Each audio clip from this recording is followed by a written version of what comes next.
Hello and welcome.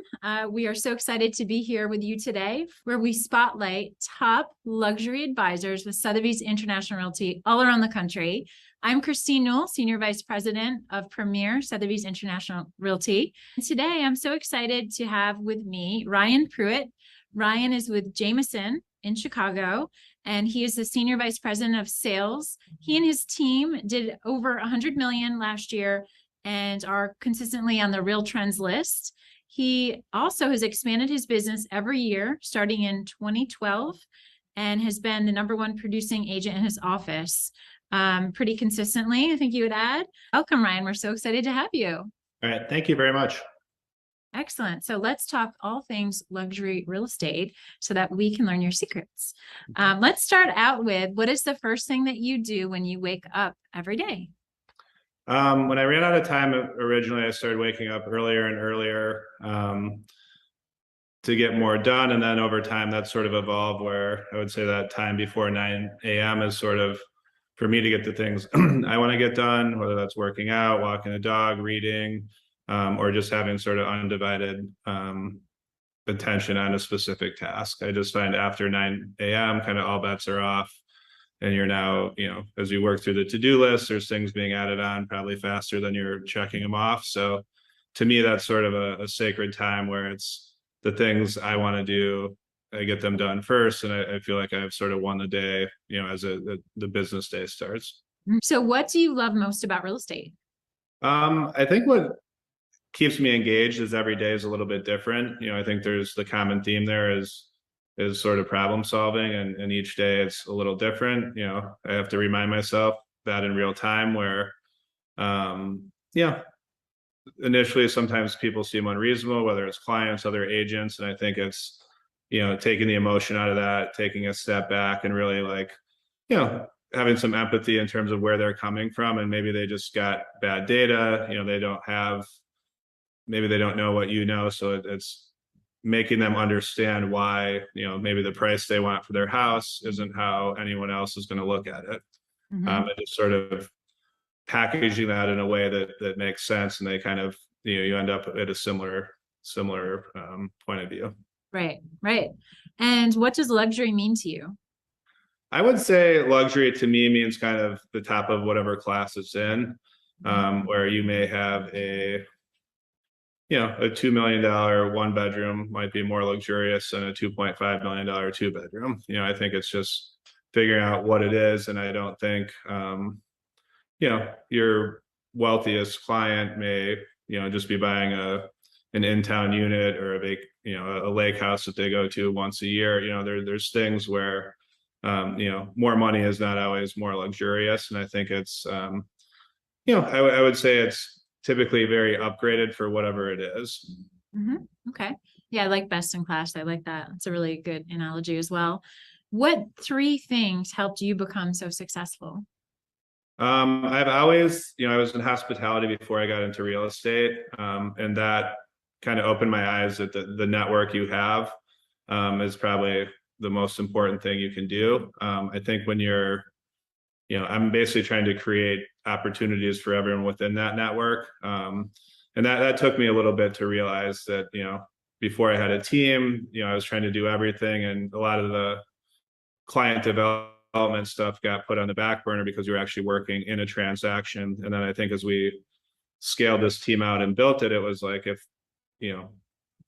finding these clients is really what drives the opportunities for everyone else. So the network there, I'm pretty focused, and I think just mapping out a plan and then sort of reverse engineering how to get there, and in tune with that. But once I ran out of time, it was like, how am I going to keep going? And that was sort of figuring out who to hire. The first hire I made was actually my sister, which for a control freak was a very comforting thing, just knowing it's, obviously we had a long relationship before that, but it's just having the trust that they're going to, kind of give this white glove service, you're trying to do.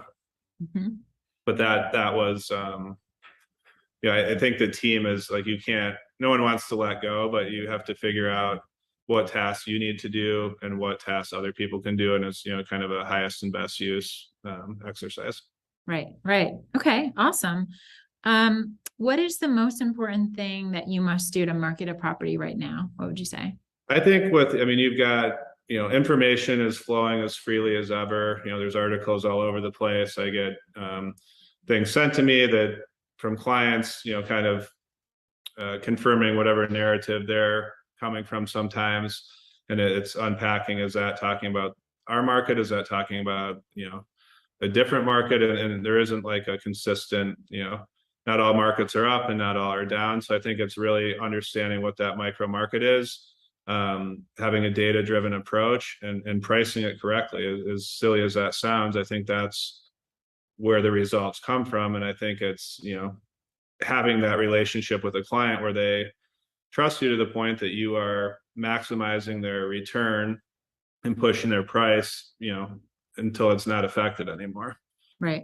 And I think, I'm a little bit old school with marketing of the properties, but I firmly believe photography is what drives, the whole transaction to happen. If you look at, most people are going to look at the pictures over, read a description, you pull that up, I think if you don't like the photos, you're never going to go visit the property. So I think having, great photography and then also having it in an order that kind of draws someone in and engages them with the listing. If that doesn't happen, it's probably not going to work. Great, great. So let's shift gears a little bit and have a little fun. What is your go-to song right now when you're getting ready for work or you're driving to work? What's your go-to song? As boring as it is, I kind of cut out music in the car. And I'm, using Audible, so books on tape. I happen to be re-listening to Ninja Selling right now, just because we're trying to scale our team a little bit and just kind of get, I'm just trying to instill some of these things I've learned that have worked for me and team members, and go from there. Love that. No, that's great. I like listening to Ninja Selling in the car as well. So don't tell anyone, but it never gets old. And I feel like I learned something new every time. I think it's it almost seems like common sense, but it's something I think as you get busy in this business, you step away from the things that got you there. And I think when I, first started, I always do transactions in clumps of 3 and I had no idea why. But it's like you get, these commission checks and all of a sudden you like look in the mirror and realize you have no pipeline. But it was essentially because I would get busy doing the transactions, and in doing that I forgot where they came from. So it's kind of smoothing out the prospecting and doing all that. Absolutely. So what is your favorite social media platform right now and why? I find Instagram to be the most relevant for real estate. I think that it's just set up well for it. I think the single image picture is great and it kind of draws people in. It's got a pretty easy integration for video on some of these reels now. And I find, I'm a little bit of a perfectionist, but I find with the story application, I don't overthink things as much and just sort of put it out onto the platform. And I think the way that it's done, it makes it very easy for people to reply to you and engage. And I think, anytime someone replies, that they like this or how much is this or where is it, to me, that's, kind of an invitation to, that they're looking to do something. Sometimes they have a broker, but a lot of times they don't. And I don't think people hiring you is as simple as, hi, Ryan, I'd like to buy a house from you. It starts sort of like, what do you think about, the Lincoln Park neighborhood? What do you think about this building? And I think it's, we try and treat them as if they were a client, as soon as they reach out. And, a lot of times we can build some rapport there. Love that. That's great. So in terms of your highest sale ever, what is your highest sale ever and how did you get that client? Just over 12 million. And that was someone I met, playing golf. Ironically, I got into golf about 6 years ago as a way to, just a break from real estate and all that. And it's probably turned into my most effective networking tool. So I think there's some merit in terms of, just similar interests. I think I always get a relationship started. And I also think it's an interesting sport and that you're basically can kind of handpick who you're going to spend the next 4 hours or so with. And I think that if you can't create a connection within that window, you probably just weren't meant to be. Wow, that's great advice. I love that. And congratulations on that sale. So, how do you treat yourself when you want to reward yourself? I'm a big believer in celebrating our wins. So, how do you reward yourself? Yeah, I would say, as we've evolved here, I think it was always just pushing the goal higher and higher. And now it's sort of, the goal is to hit these numbers with maybe less time involved in it and just having some work-life balance. I do find the things I would call balance end up leading to more business. So it's sort of it's a good cycle, but travel is sort of my go-to there. I just like seeing other parts of the world. I think it's interesting seeing other cultures, how they live. And to me, that's just a great way to decompress. So let's play a little game. It's called Hot or Not. And I'm going to ask you, I'm going to say a specific topic and you're going to answer hot or not. All right. You ready to have some fun? Yeah. Just one word, or you want me to tell you why? No, just one word, just hot or not. Okay. Tiny houses. Not. Video. Yes. You have to say hot. Oh, hot. Facebook. Not. Instagram. Hot. TikTok. Hot. The real estate market. Not. Wordle. Not. Sneakers at work. Hot, but not with a suit. Zoom meetings. Not. Home office. Hot. Green kitchens, the color green. Personally, not, but I just sold a beautiful one, so I can see why it would be hot for some. Awesome. Thanks for playing. So just one last question. What would you tell your younger self?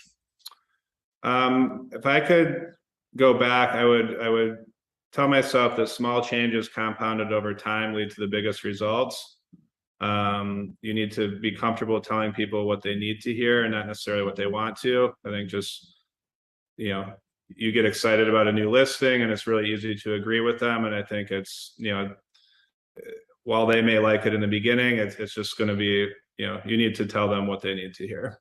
Mm-hmm. And the last thing is just really like understanding the highest and best use of, the people and tools you're working with to make everyone more efficient. Awesome. Thank you so much, Ryan. Really appreciate your time. So everyone check out Ryan Preuett with Jameson, Sotheby's International Realty in Chicago. Check out his social media accounts, his Instagram, and definitely connect with him. We are so happy to have you on with us. Thank you so much, Ryan. All right. Thank you for having me.